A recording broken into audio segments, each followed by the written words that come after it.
But northern governors are saying this is not possible.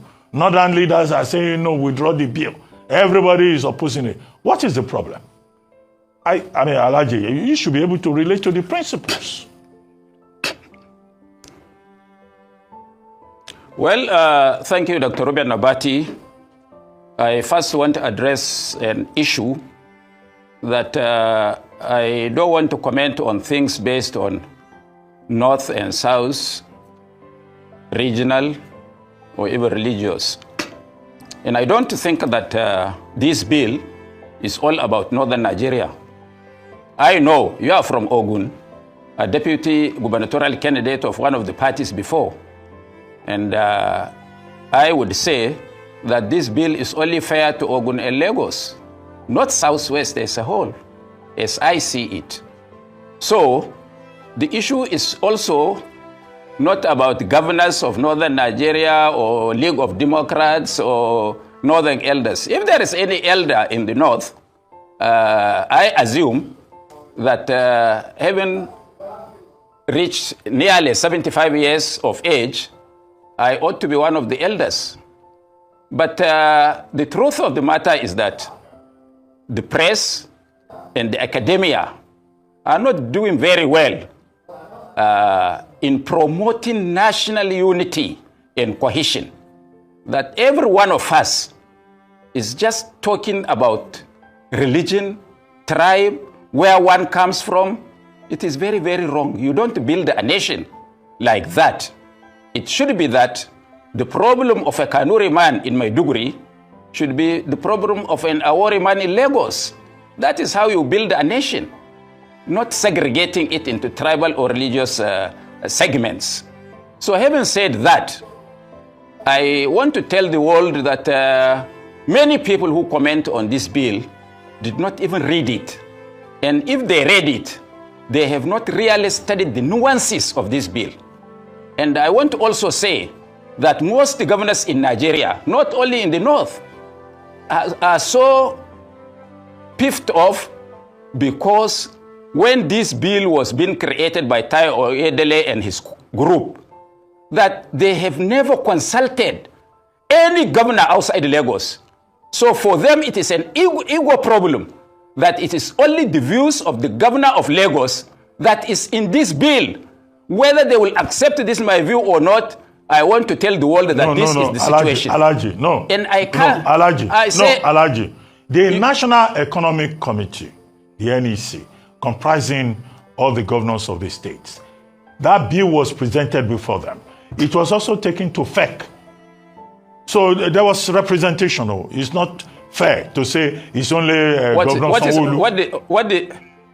Was it taken to the NEC and discussed with the other governors when this bill was being developed? No. It was taken to NEC. It was taken to I FEC. say no.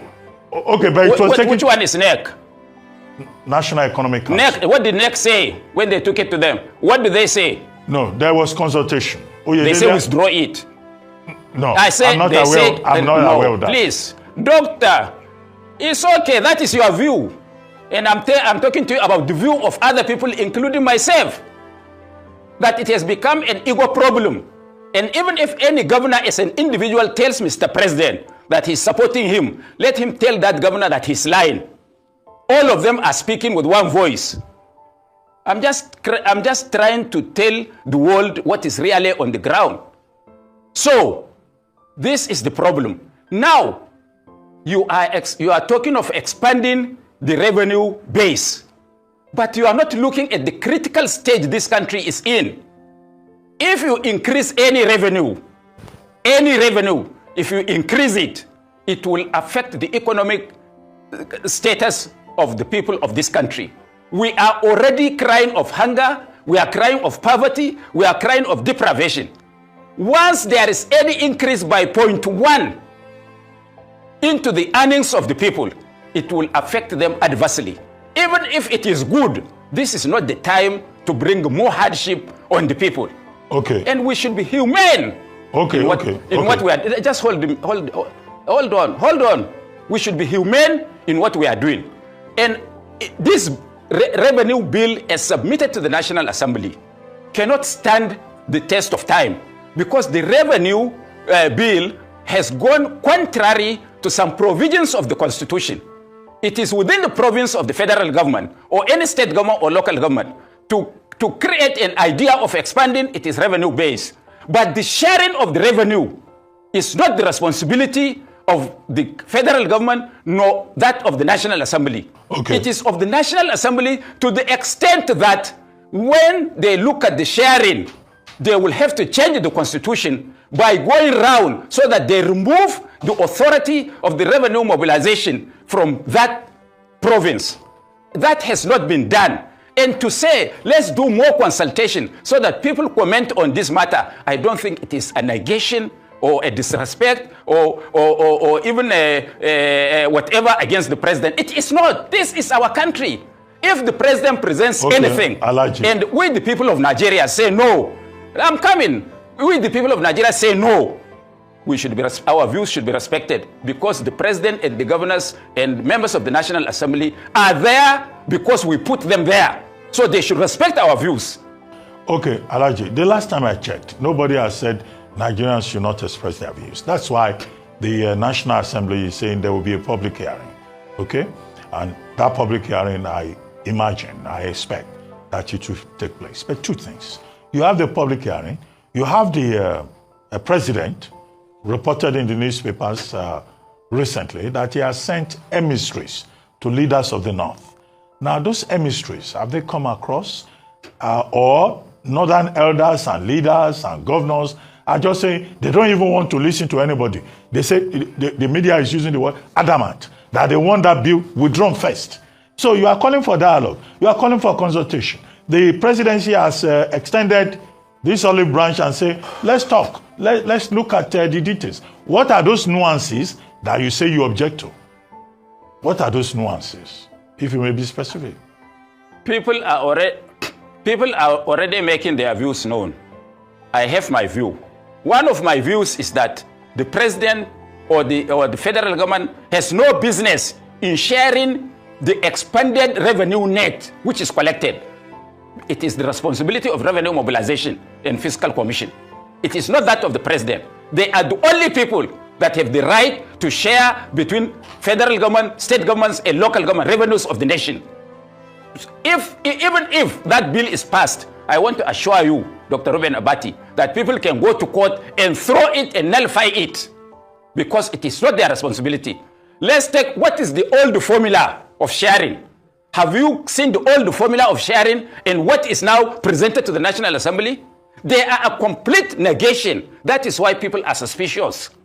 And for us to remove that suspicion, let's put all hands together, look at this bill dispassionately as a Nigerian bill, not a sectional bill or a personal bill of anybody. And we come up with what is acceptable to the nation, because it is our own revenue. It is not a personal revenue of anybody. Okay. So the Nigerians should understand this. Okay, Alhaji. Now, you are talking about distribution. I think that's, is this section 72? Yes.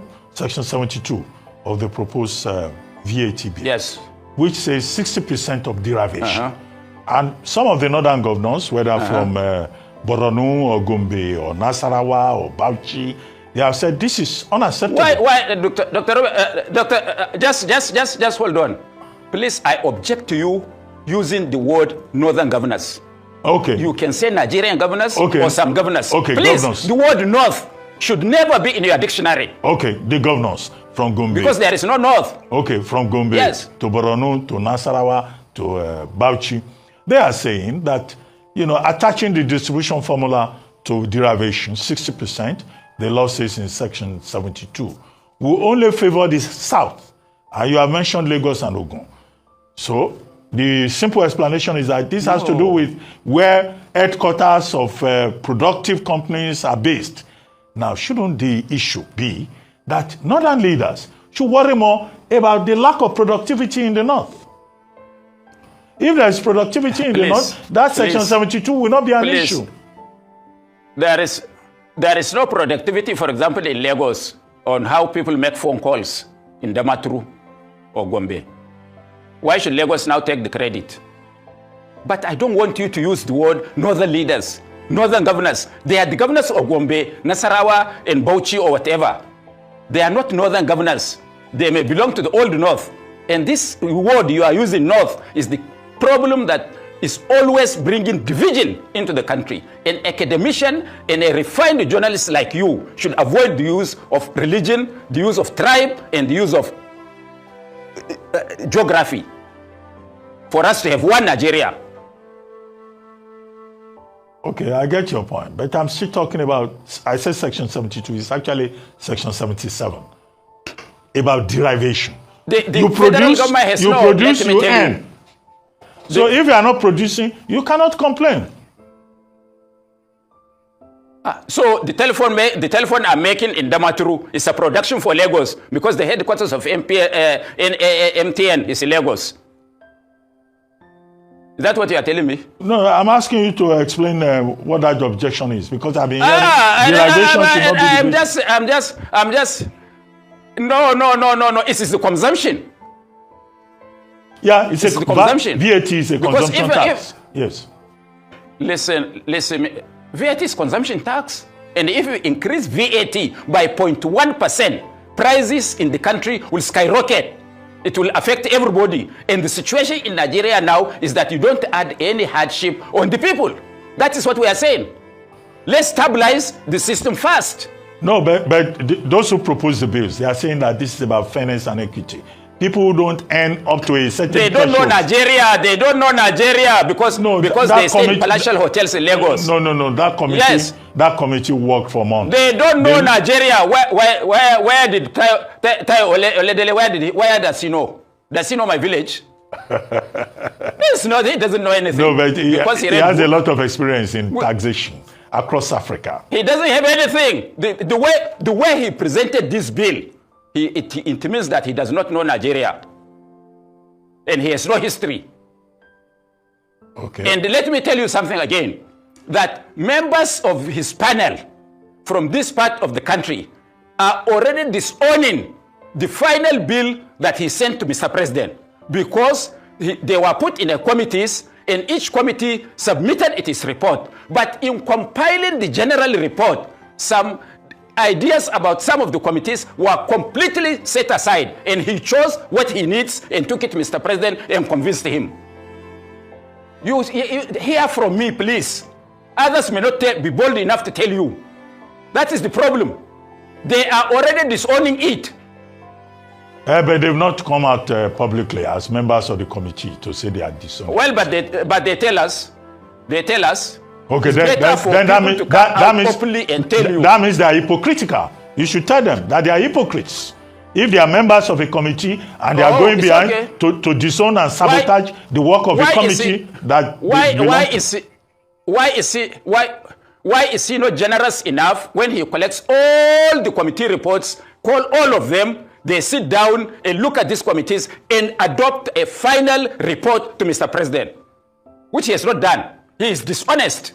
Well, it's an executive bill. It's the government that forwarded the 4 bills under the revenue. No, the government forwarded. It's not a private member bill. Listen. You see, it's not an argument between Buba Galadima and Dr. Abati. Please, all I'm telling you is that thank me for being bold to tell you what is underground. The nation should thank me. Oh, are you saying President Tinubu is running an underground system style of government? Well, I don't know. You are saying that. I didn't say so. But at least the committee report, I know that has not been debated by members of that committee. It is Oladele and the governor of Lagos, Sanyaolu, that took the final decision and skewed the bill. It was favor of Lagos and Ogun, where you come from. I don't know about Ogun State involvement in this matter. But anyway, let's move away from the... No, because we are, I'm not mentioning Southwest. I don't do that. I'm talking to you about those who will benefit. And Ogun is one of those that will benefit. Because the agricultural products from this part of the country is taken to Ogun, processed, and resent for us to consume. But the VAT is going to Ogun, not to Yobe, where the products have been produced. So you have to listen to people. You may not like their ideas, but listen to them first and allay their fears. In this bill, a lot of people are talking underground that, look, anybody that has anything to do with anything finance in Nigeria, collection, distribution, all belong to one tribe. These are what people are saying. So it is, they feel now that they are being shortchanged. So there ought to be some transparency. You talk to people. There is nothing wrong. Everybody, every president, every government talks to people and allay their fears, explain the real issues behind what they are doing. If there is any objection, it is done behind the curtain. When it comes out, then it is for people like us who are not in government to consume the product of what government has developed, and there would be a consensus. Okay. Nobody can say, I have done this, no going back. No! We Nigerians were the people to say that one, not an individual. Okay, Alhaji, as we begin to wrap up now, yes, sir. One other issue of interest, this conflict between Nigeria and Niger Republic. Nigeria is saying, look, all the allegations from Niger are baseless. The people in the border towns, 1,600 kilometers that we share with Niger, 994 miles, are saying, look, they are nervous, they are anxious, and that the Nigerian government should be careful with Niger.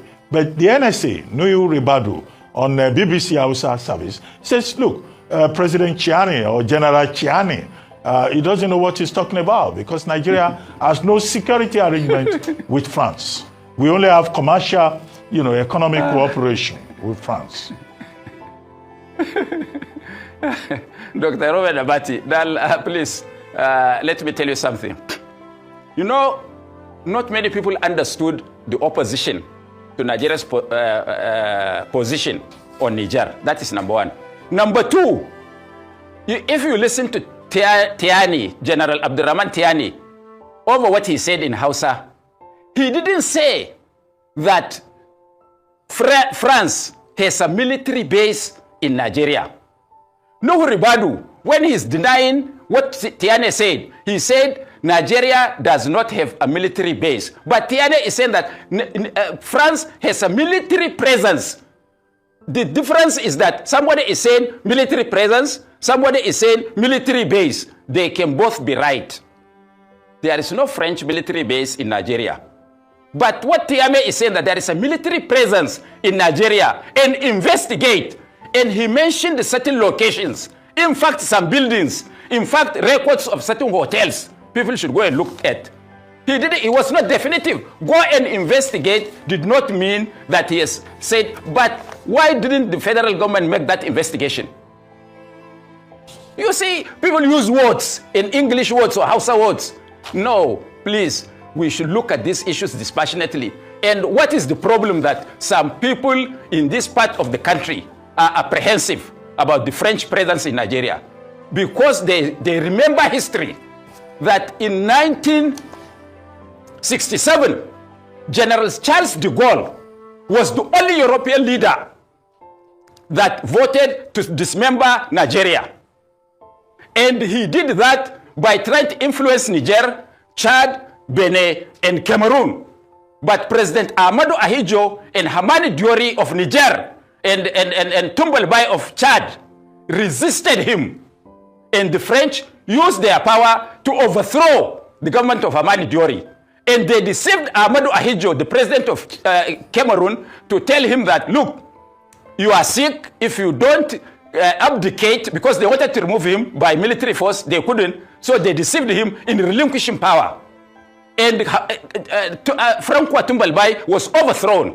These are histories that people should know. But they were able to influence Gabon, Ivory Coast, Zambia, and Tanzania to support dismemberment of Nigeria. How can France now, in this day, become the friend of Nigeria? Definitely people who have knowledge and history think otherwise. And they also remember, and there are quite a number of us who even wanted to join the military, that knew what Niger has done to Nigeria. We will ever remain grateful because they kept Nigeria one entity. So, and you can also remember that during the government of General Sani Abacha, he tilted towards France by even taking the accounts of Nigeria from London to Paris. And you know what had happened to him later. So we are saying that people should look at history. So you don't want Nigerians to know what is happening? No. Please, if you may just wrap up very quickly. So this is why people believe that France, they don't see France as a friend of Nigeria. Of course, things change. So to get close to France, they believe that somebody has an agenda. Maybe because France has always thought of dismembering Nigeria, maybe this is what is at stake. So the intelligence or the security forces in Nigeria should try to do some intelligence work to find out why some people are behaving in the manner they are doing. It is important. That is why you need experienced people in government to advise government on what to do always, not personal interest. Okay, you think the people that are there now don't have enough experience to run Nigeria? Well, if they have, they can't fight Niger. After all, government, whether military or democracy, it is the people that make that government. If Nigerian people don't want military regime, they know how to deal with it. Not us. We will not dictate to them.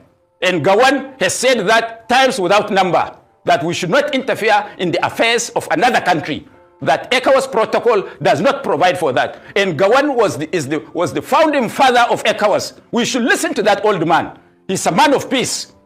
Okay, on that note, Alhaji Buba Galadima, I would like to thank you very much for joining us on